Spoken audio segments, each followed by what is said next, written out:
ഏറെ നാളുകളായി കേരളം ചർച്ച ചെയ്തുകൊണ്ടിരിക്കുന്ന വിഷയമാണ് ഈ മാസപ്പടി കേസ് എന്ന് പറയുന്നത്. ആദ്യമായി ഈ കേസിന്റെ വിവരങ്ങൾ പുറത്തു വന്ന് പൊതുസമൂഹത്തിന് മുമ്പിൽ അത് പറഞ്ഞപ്പോൾ എനിക്കിന്നും ഓർമ്മയുണ്ട്, CPM എന്ന പാർട്ടി അല്ലെങ്കിൽ അവരുടെ സംസ്ഥാന സെക്രട്ടേറിയറ്റ് ഔദ്യോഗികമായി നടത്തിയ പ്രസ്താവന എന്ന് പറയുന്നത്, പ്രതികരണം എന്ന് പറയുന്നത്, ഇത് രണ്ട് കമ്പനികൾ തമ്മിലുള്ള സുതാര്യമായ ഇടപാടാണ്.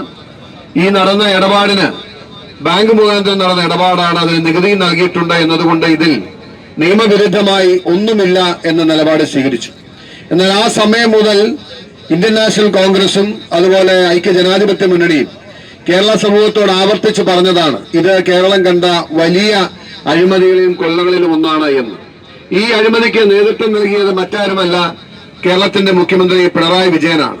അതുകൊണ്ട് മാത്രമാണ് 2016 അധികാരത്തിൽ വന്ന് മാസങ്ങൾ കഴിയുന്നതിന് മുമ്പ് തന്നെ ആ സമയം മുതൽ മുഖ്യമന്ത്രിയുടെ മകളുടെ അക്കൗണ്ടിലേക്ക് മാസാമാസം കൃത്യമായി മകളുടെ അക്കൗണ്ടിലേക്കും കമ്പനിയുടെ അക്കൗണ്ടിലേക്കുമായി 8 ലക്ഷം രൂപ, 1 രൂപ പോലും കുറയാതെ എല്ലാ മാസവും ഈ കരിമണൽ കമ്പനി നൽകിക്കൊണ്ടിരിക്കുകയാണ്. പല ഘട്ടങ്ങളിലും ഈ വിഷയം പുറത്തു വന്നുവെങ്കിലും ഏറ്റവും ആധികാരികമായി പുറത്തു വന്നത് ആ കമ്പനിയിൽ നടത്തിയ ആദായ നികുതി റെയ്ഡിന്റെ ഭാഗമായി രേഖകൾ പരിശോധിച്ചപ്പോ ഒരു സേവനവും നൽകാതെ ഈ മുഖ്യമന്ത്രിയുടെ മകൾക്ക് പണം നൽകുന്നത് മറ്റൊന്നിനു വേണ്ടിയിട്ടല്ല എന്നും, എന്തിനു വേണ്ടിയിട്ടാണ് നിങ്ങൾ ഈ പണം നൽകുന്നത് എന്ന് ചോദിച്ചപ്പോ ഞങ്ങൾ നടത്തുന്നത് പാരിസ്ഥിതിക മലിനീകരണം ഉണ്ടാകുന്ന കമ്പനിയാണ് എന്നും, ആ കമ്പനിക്ക് അസംസ്കൃത വസ്തുവായ ഇലിമിനേറ്റ് ലഭിക്കേണ്ടത് പൊതുമേഖലാ സ്ഥാപനങ്ങളിൽ നിന്നാണെന്നും, അതിന് അധികാരത്തിലിരിക്കുന്നവരുടെ ഭരണത്തിലിരിക്കുന്നവരുടെ സഹായമില്ലാതെ ഞങ്ങൾക്ക് കിട്ടത്തില്ല എന്നും, മാത്രമല്ല മലിനീകരണം നടത്തുന്ന കമ്പനി ആയതുകൊണ്ട് കമ്പനിക്കെതിരെ നിരവധി പരാതികൾ വരുമ്പോ ആ പരാതികൾ അതിജീവിച്ച് മുന്നോട്ട് പോകണമെന്നുണ്ടെങ്കിൽ അധികാരത്തിലും ഭരണത്തിലും ഇരിക്കുന്നവരുടെ സഹായം വേണമെന്ന് ആ കമ്പനിയുടെ തന്നെ ഉദ്യോഗസ്ഥർ പറഞ്ഞ് രേഖപ്പെടുത്തി വെച്ചിട്ടുണ്ട്. അവിടെ നമ്മൾ മനസ്സിലാക്കേണ്ട ഒരു കാര്യം, പരിസ്ഥിതി മലിനീകരണ ബോർഡ് എന്ന് പറയുന്ന ആ ഡിപ്പാർട്ട്മെന്റിന്റെ ചുമതല വഹിക്കുന്നത് കേരളത്തിന്റെ മുഖ്യമന്ത്രി പിണറായി വിജയൻ തന്നെയാണ്. അപ്പൊ എന്തിനു വേണ്ടിയിട്ടാണ് ഈ പണം നൽകിയതെന്ന് ആദ്യം വ്യക്തമാവുകയാണ്. ഇതുകൂടാതെ ഈ കമ്പനിക്ക് വേണ്ടി എത്രയോ കാര്യങ്ങളാണ് വഴിവിട്ട് ഈ സർക്കാർ ചെയ്തു കൊടുത്തത്. ഞാൻ നേരത്തെ പറഞ്ഞതുപോലെ ഈ അസംസ്കൃത വസ്തുക്കൾ ലഭിക്കുന്നതിന്, ഇലിമിനേറ്റ് എന്ന് പറയുന്ന അസംസ്കൃത വസ്തു ലഭിക്കാൻ വേണ്ടി തോട്ടപ്പള്ളിയിലെ കരിമണൽ നീക്കം ചെയ്യുന്നതിനുള്ള സാധ്യത ചെയ്തു കൊടുത്തത്, അതിനുള്ള തീരുമാനമെടുത്തത് മുഖ്യമന്ത്രി അധ്യക്ഷനായിരുന്ന, മുഖ്യമന്ത്രി പങ്കെടുത്ത, മിനിറ്റ്സ് രേഖപ്പെടുത്തിയ ആ യോഗത്തിന്റെ തീരുമാനപ്രകാരമാണ്. അതുകൂടാതെ നൂറുകണക്കിന് ഏക്കർ ഭൂമി കൈവശം വെച്ചിരിക്കുന്ന ഈ കമ്പനിയുടെ MD-ക്ക് ആ ഭൂമി നിലനിർത്താൻ സഹായിച്ചത് മുഖ്യമന്ത്രി ചെയ്തു കൊടുത്ത ആനുകൂല്യത്തിന്റെ പേരിൽ ഈ സർക്കാർ എടുത്ത ജില്ലാ കളക്ടറുടെ നേതൃത്വത്തിലുള്ള സമിതി നൽകിയ ആനുകൂല്യത്തിന്റെ പേരിലാണ്.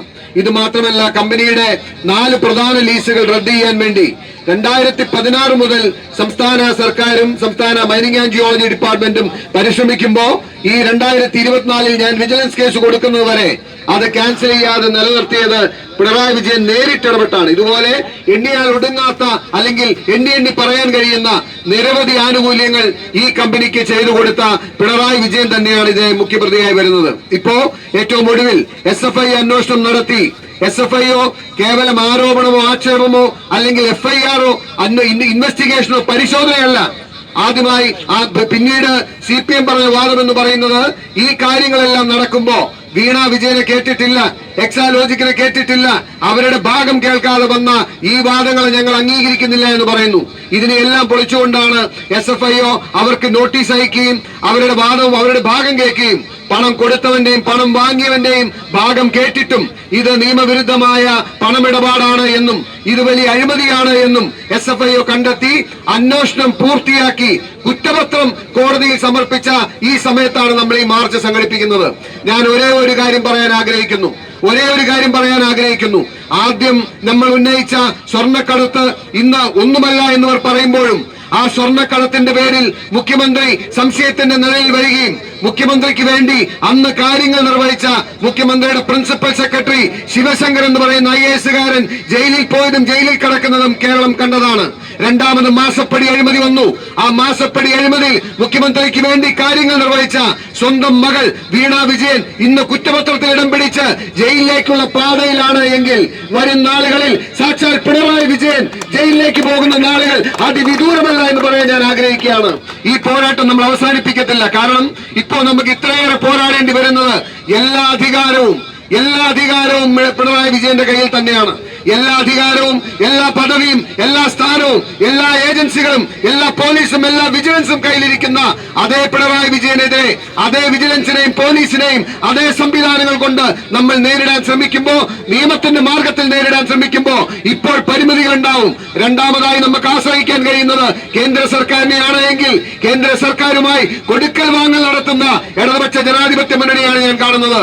ഞാൻ 100% ഉറപ്പിച്ചു പറയുന്നു, ഈ കഴിഞ്ഞ പാർലമെന്റ് തെരഞ്ഞെടുപ്പിൽ തൃശൂർ ജില്ലയിലെ തൃശൂർ പാർലമെന്റ് സീറ്റ് ജയിക്കുന്നതിന് വേണ്ടി ഇടതുപക്ഷ ജനാധിപത്യ മുന്നണിയും പിണറായി വിജയനും ഒത്താശ ചെയ്ത് ഗൂഢാലോചന നടത്തി BJPയെ വിജയിപ്പിച്ച ഭാഗമാണ് നമ്മൾ കണ്ടതെങ്കിൽ ഈ മാസപ്പടിയും വരുന്ന നിയമസഭാ തെരഞ്ഞെടുപ്പിലെ ബാർഗെയിനിങ് ചീട്ടായി BJP ഉപയോഗിക്കുമെന്ന കാര്യത്തിൽ സംശയമില്ല. നമ്മളെ സംബന്ധിച്ചത് ബാർഗെയിനിങ് അല്ല, നമ്മളെ സംബന്ധിച്ചത് അഴിമതിക്കെതിരായിട്ടുള്ള പോരാട്ടമാണ്. അഴിമതിക്കെതിരായിട്ടുള്ള പോരാട്ടത്തിൽ ഇന്ത്യൻ യൂത്ത് കോൺഗ്രസ് ഉജ്ജ്വലമായ മുന്നേറ്റം ഈ സംസ്ഥാനത്ത് നടത്തുമെന്ന കാര്യത്തിൽ എനിക്ക് ഉത്തമമായ വിശ്വാസമുണ്ട്. എക്കാലത്തും അധാർമികതയ്ക്കെതിരെ, നീതി നിഷേധത്തിനെതിരെ സമരം ചെയ്തിട്ടുള്ള ഇന്ത്യൻ യൂത്ത് കോൺഗ്രസിന്റെ ശക്തമായ സമരങ്ങളും പ്രക്ഷോഭങ്ങളും കടന്നു വരുമ്പോ അതിനെല്ലാവിധ പിന്തുണയും നൽകി Indian National Congress Indian Youth കോൺഗ്രസിനൊപ്പം ഉണ്ട് എന്ന് മാത്രം പറഞ്ഞുകൊണ്ട് ഈ സമരത്തിന്, ഈ പ്രതിഷേധത്തിന്, ഈ മാർച്ചിന് എല്ലാവിധ അഭിവാദ്യങ്ങളും ഐക്യദാർഢ്യം നേർന്നുകൊണ്ട് ഇതിന്റെ ഉദ്ഘാടനം നിർവഹിച്ച് അറിയിച്ച് ഞാൻ എന്റെ വാക്കുകൾ നിർത്തുന്നു. നന്ദി, നമസ്കാരം, ജയ് ഹിന്ദ്.